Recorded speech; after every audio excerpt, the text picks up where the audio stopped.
அவ்வளோ திக்காக இருக்குங்க.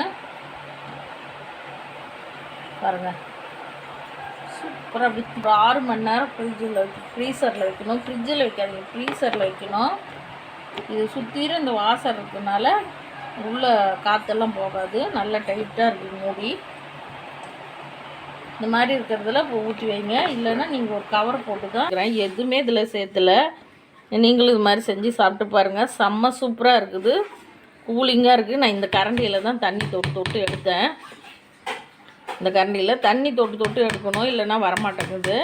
பாருங்கள், சூப்பராக இருக்குது. இது மேலேயே நம்ம முந்திரியாது பாதாம் இருந்தால் தூள் பண்ணி போட்டுக்கலாம். குங்குமப்பூ இருந்து போட்டு குழந்தைங்களுக்கு கொடுத்தா சூப்பராக இருக்கும்.